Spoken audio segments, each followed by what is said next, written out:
Hello friends, welcome back to creative Pooja में एक बार फिर से आपका बहुत बहुत स्वागत है। तो लास्ट वीडियो में हमने जो सलवार की कटिंग की थी उसकी आज हम करेंगे स्टिचिंग। तो देखिए ये पार्ट हमने इस तरह से रख देने हैं, दोनों तरफ कलियां और बीच में ये सेंटर पीस दो थे और ये कलियां दोनों तरफ दोनों लेग्स के लिए दो दो थी, तो यानी कि टोटल 4 थी। तो इस तरह से हमने इनको अरेंज करना है दोनों लेग्स के लिए, तो और उसको स्टिच कर देना है। देखिए स्टिच करने के बाद में कुछ इस तरह से ये दोनों पीसेज रेडी होंगे। तो देखिए इस तरह से ये दोनों पीस रेडी होंगे। रेडी होने के बाद में हमें कुछ इस तरह से इन पीसेस को फोल्ड करना है। देखिए मैंने एक पीस फोल्ड करके दिखाया है, दूसरे पीस को भी हम इसी तरह से फोल्ड कर देंगे और इसके बराबर में रखेंगे। तो देखिए इस तरह से बराबर में रखने के बाद में ये दोनों लेग्स के जो हमारे पीस हैं ये दोनों रेडी हो जाएंगे। कलियां जुड़ने के बाद में ये बीच में आसन का पार्ट है, ये अभी मैंने स्टिच नहीं किया है क्योंकि मैं आपको बता दूं कि हमको किस तरह से इसको स्टिच करना है। देखिए ये वाला पार्ट इस तरफ से अरेंज करके यहाँ पे स्टिच करना है और दूसरा पार्ट अलग से।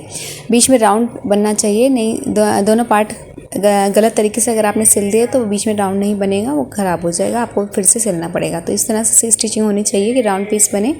और बीच में ये देखिए सेंटर पीस है, यहाँ पर हम इस तरह से चुन्नट डालेंगे। 2 से 2.5 इंच चौड़ी हम यहाँ पर चुन्नट डालेंगे।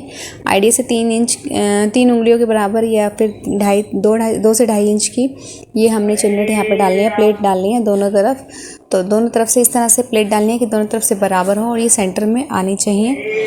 और इस तरह से देखिए ये प्लेट्स बना लेनी है और इसके ऊपर हमने कच्चा स्टिच कर लेना है। तो यहाँ पर हम स्टिच कर देते हैं। तो देखिए स्टिच करने के बाद में ये हमारे जो है इस तरह से रेडी होंगी। दोनों तरफ से बराबर प्लेट लेनी है इकसार और ये सेंटर में लेकर के तब बनाना है। अब आते हैं हम बेल्ट पीस पर। तो बेल्ट में देखिए ये कपड़ा मैंने अटैच कर दिया है, इसके सूट का कपड़ा था ये, और आपको इस तरह का मैचिंग का कपड़ा मिल जाता है तो आप लगा सकते हैं इसको बेल्ट की चौड़ाई बढ़ाने के लिए। जैसे मैंने आपको बताया था जितना भी हिप राउंड है उसमें 6 इंच हमें एक्स्ट्रा लेना होता है, तो 6 इंच एक्स्ट्रा बराबर करने के लिए मैंने ये पीस इसमें अटैच किया है। ये सूट का पीस था और इस तरह से ये देखिए डबल फोल्ड है और यहाँ पर डबल फोल्ड करने के बाद में हमने यहाँ पर मार्किंग करनी है। ये देखिए जिस तरह से मैं मार्क कर रही हूँ वहाँ पर हमें स्टिच करना है। ये देखिए यहाँ से आधा इंच लिया है बस मैंने। फिर से देखिए यहाँ तक हमें मार्किंग ये पूरी यहाँ पर स्टिच करना है। बीच में हमें 2 इंच का गैप छोड़ना है, यहाँ पर 1.5 इंच का गैप छोड़ना है और आधा इंच नीचे की तरफ से भी स्टिच करना है। तो ये 1.5 इंच यहाँ पर है और आधा इंच नीचे की तरफ ये वाला इसको यहाँ पर स्टिच करना है, यानी कि 1.5 इंच का बीच में हमें पार्ट छोड़ना है ताकि हम यहाँ पे होल बने, ताकि हम इसमें नाड़ा डाल सकें। तो इस तरह से हमने इसको स्टिच कर लेना है। तो स्टिच करने के बाद में हमने इसके जो सेंटर पॉइंट मार्क किया था अभी, ये देखिए यहाँ पर सेंटर मार्क कर लेते हैं। तो यहाँ पर देखिए डबल फोल्ड करने के बाद में यहाँ किनारे पर हमारा ये सेंटर मार्क आएगा, यहाँ पर हमें सेंटर मार्क कर लेना है। और ये वाला स्टेप बाद में भी कर सकते हैं आप मार्किंग का, लेकिन अभी इसकी ज़रूरत नहीं है, लेकिन फिर भी मैंने कर लिया है। तो इस तरह से देखिए यहाँ पर सेंटर मार्क करने के बाद में ये जो हमने स्टिच की है इस स्टिच को हम स्टिच से हमें फोल्ड करना है। नाड़े के लिए नेफा बनाना है, वो कैसे बनाना है देखिए इस तरह से। ये जो बीच में स्टिचिंग की है तो दोनों पार्ट्स जो होते हैं इस तरह से फैला देने हैं और साइड में ये जो कटिंग आ रही है, कटिंग का पीस है, इस तरह से फैला करके देखिए यहाँ पर हमने सिलाई लगानी है दोनों तरफ, इस तरफ भी और इस तरफ भी, दोनों तरफ हमने सिलाई लगानी नहीं है।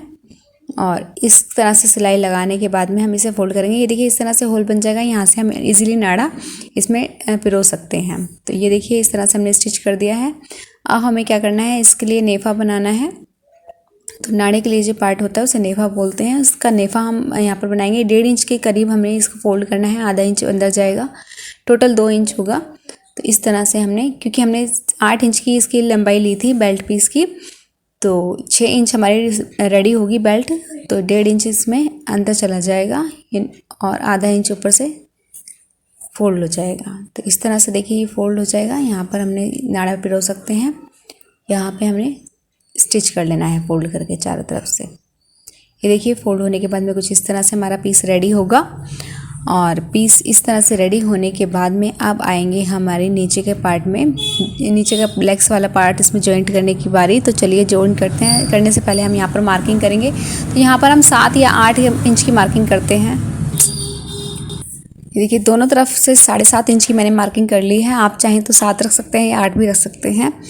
इतने बेल्ट में दोनों तरफ सेंटर पॉइंट से मार्क करना है हमें। दोनों तरफ मार्किंग के बाद में अब हमें क्या करना है कि बैक वाला पार्ट लेना है और बैक वाले पार्ट में जहाँ हमने सेंटर मार्क किया था उसको हमने उल्टा रखना है। ये देखिए स्टिचिंग जो सिलाई है ऊपर की तरफ है, फोल्ड है ऊपर की तरफ है और ये वाले पीस को हमने ये उल्टा है, इसको हम सीधा रखेंगे। इस तरह से हम इसको पलट देंगे। ये देखिए इस तरह से पलट देना है। पलट देने के बाद में ये देखिए सीधा पार्ट आएगा हमारा यहाँ पर और जो बेल्ट वाला पार्ट है उसको हम इसके ऊपर जो सेंटर पॉइंट हमने मार्क किया था उस पॉइंट को सेंटर पॉइंट से मिला करके रखेंगे। नीचे वाला सीधा पार्ट है और ये ऊपर उल्टा पार्ट है, बेल्ट का पार्ट उल्टा है यानी कि। तो इस तरह से यहाँ पर हमने जो 7.5 इंच के वहाँ पर जो मार्किंग की थी उस वाले मार्क से ले करके हमें यहाँ पर इसको स्टिच करना है। तो लेकिन सेंटर पॉइंट का जो पीछे वाला पार्ट है उसका जो पीछे का सेंटर पॉइंट है उसको ध्यान में रखना है कि वो वाला सेंटर पॉइंट से मैच होना चाहिए। और बाकी पूरी यहाँ से लेकर के सिलाई हमें पूरी लगा देनी है यहाँ तक और यहाँ से भी आगे जो हमने दूसरा वाला जो 7.5 इंच पे जो मार्क किया है वहाँ तक हमने ये पूरा स्टिच कर लेना है। एक एक स्टेप मैंने आपको बताने की कोशिश की है और आई होप आपको ये वीडियो अच्छे से समझ में आ जाएगी। और समझ में आती है, पसंद आती है तो लाइक करना बिल्कुल मत भूलिएगा और चैनल पर नए हैं तो सब्सक्राइब कर दीजिएगा। तो देखिए इस तरह से हमने ये जॉइंट कर लिया है। ये वाला पार्ट पीछे से हमारा जॉइंट हो चुका है। और देखिए जहाँ हमने मार्किंग की थी उतना पार्ट हमारा रह गया है क्योंकि यहाँ पर हमने डालनी होंगी प्लेट्स, तो इसलिए हमने ये पार्ट छोड़ा था। तो ये देखिए बीच का जो आसन वाला पार्ट होता है बीच का, वहाँ पर फिर हम लेंगे ये वाला पार्ट। देखिए ये सेंटर पॉइंट है हमारा फ्रंट का और आसन वाला जो सेंटर पॉइंट होता है वही हमारा सेंटर पॉइंट होता है। इस तरह से हम बीच में इसमें प्लेट्स डालेंगे। प्लेट्स आप अपने हिसाब से छोटी बड़ी डाल सकते हैं, ये डिपेंड करता है कि कितना घेरा आपके सलवार में आने वाला है, यानी कि कितनी चौड़ाई है इस आपके कपड़े की। तो ये देखिए इस तरह से प्लेट्स डाल करके आपने अरेंज कर लेनी है। और इस तरह से प्लेट अरेंज करने के बाद में हम इसको ऑल पिन से या फिर कच्चा स्टिच करके भी हम यहाँ पर इसको सेट कर सकते हैं। तो मैं यहाँ पर यूज़ कर रही हूँ ऑल पिन्स। ऑल पिन्स बहुत काम की चीज़ है, आप अगर सिलाई में इंटरेस्ट रखते हैं तो ज़रूर रखिए अपने पास में। तो इस तरह से देखिए ये प्लेट्स में बाकी सब बना लूँगी और ऑल पिन से इनको सेट कर लूँगी। ध्यान रखना है, ये देखिए इस तरफ से मैं फोल्ड करके यहाँ पर फ्रंट एक साइड की प्लेट बना रही हूँ, तो दूसरी साइड की जब प्लेट्स बनाऊँगी तो उनको अपोजिट डायरेक्शन में फोल्ड करना होगा। तो इस तरह से हमने ये प्लेट्स बना लेनी है और इनको अरेंज कर लेना है और सेट कर लेना है, सिक्योर कर लेना है पिन से, सेफ्टी पिन से, ऑल पिन से सॉरी। तो ऑल पिन से इस तरह से सेट करने के बाद में ये देखिए हमने इसको मापना होगा सलवार के सेंटर पॉइंट से और बराबर ले करके हम ये दोनों तरफ से प्लेट्स डाल लेंगे। अब प्लेट्स डालने के बाद में देखिए प्लेट्स देखिए दोनों की डायरेक्शन अपोजिट है, एक की जिस तरफ है दूसरे की उसकी बिल्कुल अपोजिट है। अब इसके ऊपर हमने पक्का स्टिच कर लेना होगा। अब ये देखिए अब आते हैं हम पांचे के बारे में। तो पांचे के लिए हमने देखिए 2.5 इंच चौड़ा हमने बुकरम की पट्टी ली है और 3 इंच चौड़ी हमने जो कपड़े की पट्टी काटी थी वो है। अब इसको इस तरह से बराबर अरेंज रखेंगे, बराबर अरेंज करेंगे, बिल्कुल बराबर रख कर के हम यहाँ पर सिलाई लगाएंगे वाइट वाले बुकरम के पार्ट पर। एक पैर की सिलाई लगानी है हमने इसके ऊपर। तो इस तरह से देखिए ये सिलाई लगाकर ये देखिए रेडी कर लेना है पाँचे को। और दोनों पाँचे के लिए मैंने इस पट्टी को हमने काटा नहीं था बीच में से, इसलिए मैं दूसरा पाँचे का भी बुकरम भी इसके ऊपर रख लूँगी और इसी तरह से इसके ऊपर स्टिच कर लूँगी। ध्यान रखिए अभी मैं जो कर रही हूँ कि बुकरम की पट्टी और जो कपड़े की पट्टी है बिल्कुल बराबर रखी है और एक पैर की सिलाई मैंने इसके ऊपर लगानी है। तो ये देखिए दोनों पाँचे के लिए हमारे जो बुकरम की पट्टी है अटैच हो चुकी है। इस तरह से देखिए बिल्कुल किनारी पर सिलाई आई है, बिल्कुल बराबर है यहाँ से। और ये दोनों पट्टियाँ हमारी रेडी हो चुकी हैं। तो यहाँ पर हम इसको बीच में से कट कर लेंगे। उससे पहले मैं क्या करती हूँ, बाकी का जितना भी हमने आधा इंच एक्स्ट्रा कपड़ा लिया था उस कपड़े को इस तरह से बुकरम के ऊपर फोल्ड करना है बिल्कुल बराबर और इसके ऊपर स्टिच कर लेना है। तो इस तरह से फटाफट स्टिचिंग आप कर लीजिए।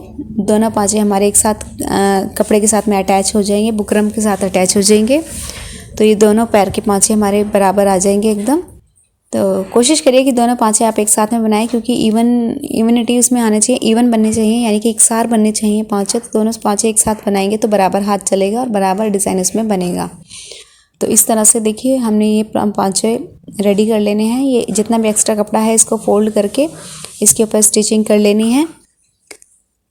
तो ये स्टिचिंग करने के बाद ये देखिए हमारे पाँचे कुछ इस तरह से रेडी होंगे। ये वाइट पार्ट, एक तरफ वाइट पार्ट आएगा, दूसरी तरफ से कपड़े वाला। तो इस तरह से देखिए अब कपड़ा ये हमारा जो हमारा लेग वाला पीस है उसको सीधा रखना है और ये बुकरम को उल्टा इस तरह से रखना है, यानी कि वाइट वाली बुकरम ऊपर की तरफ आनी चाहिए। और जहाँ पर हमने बुकरम के ऊपर सिलाई लगाई थी बुकरम के ऊपर, उसी के ऊपर हमने एक और सिलाई लगा देनी है, यानी कि एक पैर की सिलाई लगा करके हमने इसको फोल्ड कर देना है। ये देखिए अब मैं फोल्ड कर दिया है सिलाई लगाने के बाद में। पलट के, और यहाँ पर भी हम ये जितना आ रही है यहाँ पर बिल्कुल बराबर बराबर में हमें सिलाई लगानी है और मनचाहा डिज़ाइन बना लेना है। तो इस तरह से डिज़ाइन बनाने के बाद में हमारे ये पाँचे आ जाएंगे। डिज़ाइन का मैंने वीडियो आपके साथ में शेयर नहीं किया है क्योंकि वीडियो बहुत लंबी हो रही थी, तो आप अपना मनचाहा डिज़ाइन बना लीजिए। इस तरह से देखिए हमारे पाँचे बन के रेडी होंगे। अब हमें क्या करना है कि जितने भी चौड़े आपको पाँचे रखने हैं, पाँचों की चौड़ाई जितनी रखनी है, एंकल होल जितना रखना है उसके बराबर आपको यहाँ पर मार्किंग कर लेनी है। मैंने यहाँ पे 7 इंच लिया है और इसको यहाँ पर इस तरह से टेढ़ा रख के यहाँ पर निशान लगा लेना है और एक्स्ट्रा कपड़े को कट कर लेना है और यहाँ पर हमने सिलाई लगा देनी होगी। तो ये जितना भी एक्स्ट्रा कपड़ा है हम इसको कट कर लेंगे और यहाँ से लेकर के यहाँ तक पूरा आसन का ध्यान रखना है कि ये बीच का सेंटर पॉइंट दोनों आपस में मिलने चाहिए, बराबर आने चाहिए। और इस तरह से दोनों सेंटर पॉइंट मिलने के बाद में हम दूसरे पाँचे तक यहाँ पर सिलाई लगा देंगे। पक्की सिलाई हमने यहाँ पर लगानी है और ये हमारे सलवार रेडी हो जाएगी बनकर। देखा कितना इजी तरीका था सलवार बनाने का। आई होप आपको आइडिया पसंद आया होगा।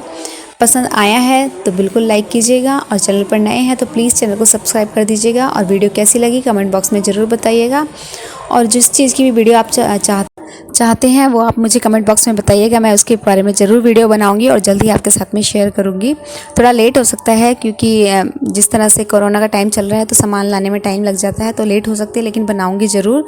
और अपना ये कीमती वक्त देने के लिए बहुत बहुत धन्यवाद। Thanks for watching. घर पे रहिए, स्वस्थ रहिए, हैप्पी रहिए। Bye bye, take care.